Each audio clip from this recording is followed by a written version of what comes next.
Today on Rappler, President Aquino wants to be exempted from the election gun ban.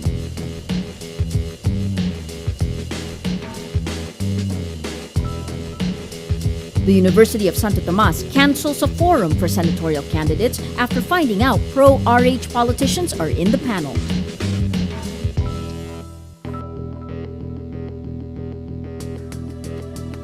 And Google Chair Eric Schmidt urges North Korea to open internet access.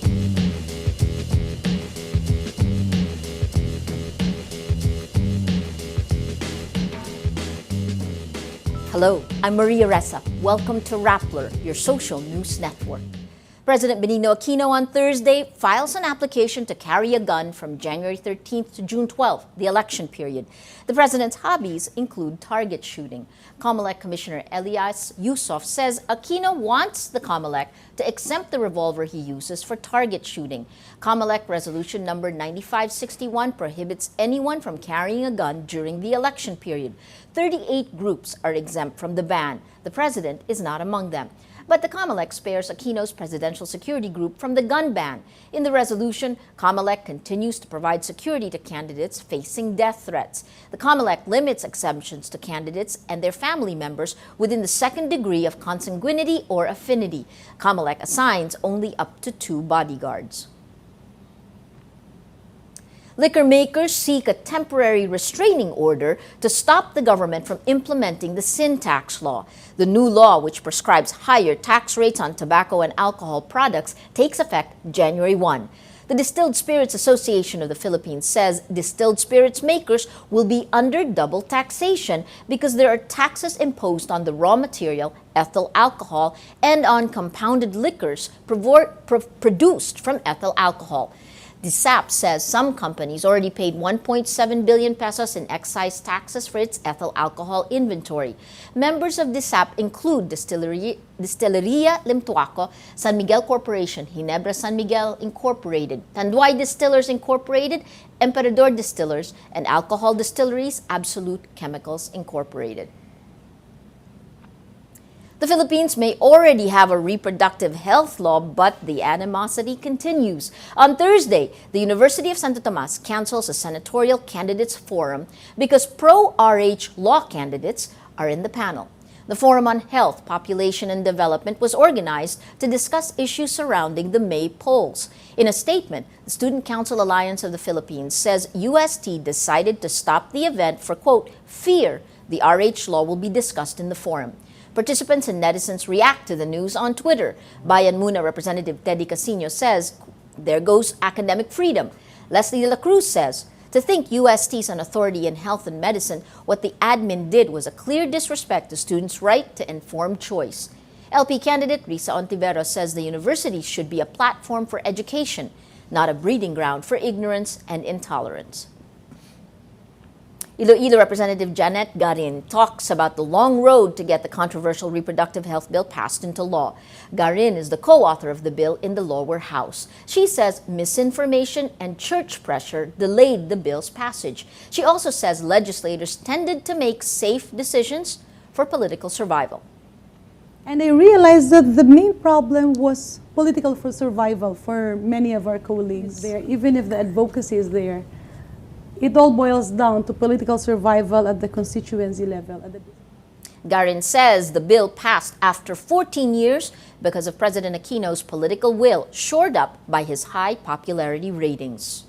I would attribute it to a very popular president with a high satisfaction rating who has no plans of running again. Right. And he wouldn't care if it dips a little because he is confident. And we are confident that when people look at what he has implemented, and then people realize that, oh, it was actually for our common good. 4 young Filipinos stand trial for the murder of a U.S. Marine in Makati. Now their lawyer wants a gag order on the media. Carlos Santamaria reports. 6 weeks after a U.S. Marine was killed in an upscale subdivision in Makati, 4 Filipinos stand trial for murder. The defendants plead guilty and claim they acted in self-defense. The incident was caught by the security cameras, but the defense says the footage may have been tampered with. The lawyers want a gag order on the video. from day one of the incident, the CCTV came out, in the social media, particularly Facebook, YouTube, and this is not good, for the accused, because had the full CCTV been shown, especially the unlawful aggression on the part of the victim, George Anilo, then the people would know that there is actually no case of murder, no case of homicide, and it is but a pure act of self-defense on the part of the accused. Defense lawyers suggest the media are biased towards the prosecution. Regional Trial Court Judge Winlove Dumayas is willing to hear the gag request. The prosecution is not worried. We will study it more in depth when the motion is filed. George Aninkau was a U.S. Marine who served in Afghanistan and the husband of a diplomat. American officials are attending the trial as observers, but so far they have not brought in their own prosecutor. The victim of the murder was an American citizen and a member of the embassy community, so we have very solid reason to be very interested in the prosecution of the suspects. Whenever an American citizen is victimized, we're interested in the prosecution. Mr. Aninkau left behind 3 small children and a grieving wife and a very, very wounded community, so we're very interested in the outcome of this case. The trial resumes January 17, when the accused will face the security guard who witnessed the incident. The guard is expected to identify the 4 suspects as the men he saw stabbing the victim after the American engaged them in a fistfight. Whether or not there's a gag order, both sides expect a long trial to determine if in fact the Filipinos killed the American. Carlos Santamaria, Rappler, Manila. 4 young Filipinos stand trial for the murder of a U.S. Marine in Makati.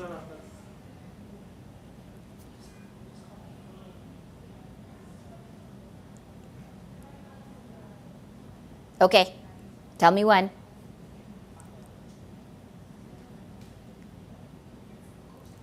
In 2014, the first Filipino is flying to space. American astronaut Buzz Aldrin kicks off the AX Apollo Space Academy in New York Thursday. Astronomy site space.com says the academy is an online contest that will send 22 civilian winners, quote, to the edge of space and back aboard a private spaceship.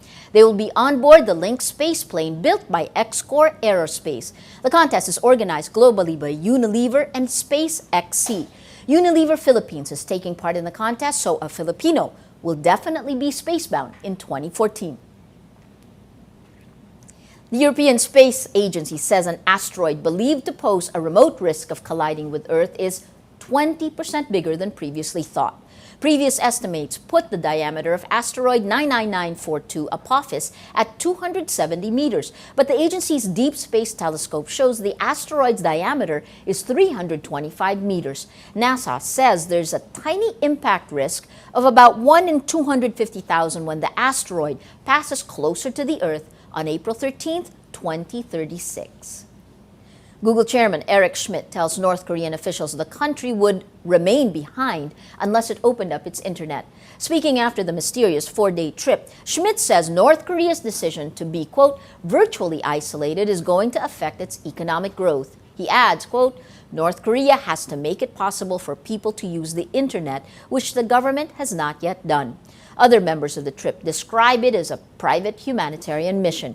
It was thought the delegation would try and negotiate the release of an American, Kenneth Bae, who had been detained in North Korea.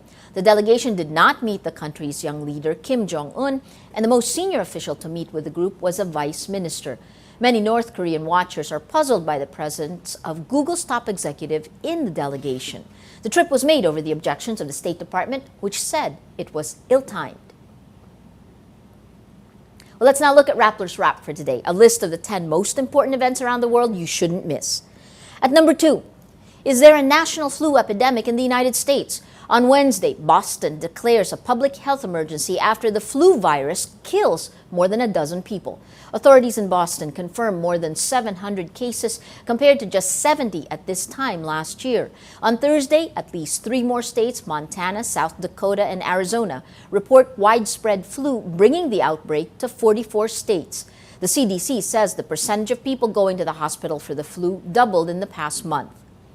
At number 5, Rappler's Natasha Gutierrez shows how easy it is to get a gun legally, with merchants offering to file fake papers needed for a license. She takes a look at the government agencies who issue the licenses and the reforms needed to prevent outbreaks of violence. Read the full story on Rappler.com. At number 6, U.S. Vice President Joe Biden tells interest groups, including victims of recent shootings, the White House may step in if Congress won't push tougher gun control measures. Biden is assigned by President Obama to draw up proposals to respond to the elementary school shootings in Newtown, Connecticut. He will also meet with the National Rifle Association, the nation's most powerful gun lobby, and other gun rights groups. And at number 8, speaking your mind out online is common, but in China, where censorship and spin sometimes go hand in hand, discussions on censorship are rare. Some users of Chinese microblogging site Weibo criticize the service's web managers, but one web manager posts an explanation of the service's practices that allows people to speak freely without making the government angry. The post by @GenuineYuYang explains, at its early stages, we were under a lot of pressure. We tried to resist and let the messages spread. This is our accomplishment already. The post has since been deleted. For the full top 10, visit Rappler.com's The Wrap. A British man is stranded in a Manila airport with no money for a plane ride home. Catherine Visconti tells about his misadventures and the friends he makes along the way. A man stuck in an airport terminal for days. It sounds like the plot of Tom Hanks' movie, The Terminal. But life imitated art here at Terminal 1 of Ninoy Aquino International Airport. This departure lounge is where 52-year-old British citizen Gary Austin has been waiting for over 3 weeks. The worst part of it is being stuck here. Gary flew to the Philippines to visit a woman he met online. Checking in for his flight out of the country, he found out that the e-ticket he thought was paid for had been canceled. Out of money from his trip to Cebu, he decided to wait in the airport. While he was there, he made friends with airport janitor Hannah Bulabon. She and other cleaners bring him food during their morning and evening shifts. Mga nasa 10 na rin po yung naging friend niya rito. Mapa-boys, mapa-girls, friend niya. They haven't got anything themselves, but they still give. And that is a gift. That is a gift you would never find generally in any other country or anywhere around the world. When Rappler catches up with Gary, he has finally visited the British Embassy, but says he is no closer to getting home. The embassy tells Rappler they're providing assistance, but Gary says that's limited to a phone call and internet access. But even though they can't help me, Gary says he plans to return to Terminal 1, which has become his temporary home. Unlike a Hollywood movie, this story doesn't have a happy ending yet. Catherine Visconti, Rappler, Manila. Life imitating art. Well, every story on Rappler has a mood meter, which gives you 8 emotions to choose from. Click how you feel, and your vote comes down to the middle of the front page to the Mood Navigator, which crowdsources the mood of the day. It also gives you the top 10 stories that received the most votes on the mood meter. Take a look. The Terminal. Philippine version of The Terminal, man stuck in Naiyoan, the story you just saw, 65% sad, 15% amused, 11% annoyed. Other top story of the day, stop syntax law, companies ask court, 77% angry. Contributing, if you take a look today, the mood of the day, most people are angry. Well, that's Rappler's Newscast for today, Thursday, January 10th, 2013. Visit Rappler.com and watch our newscast Monday to Friday. Tell us how you feel on our mood meter and help us crowdsource the mood of the day. I'm Maria Ressa. As we say at Rappler, tomorrow begins today.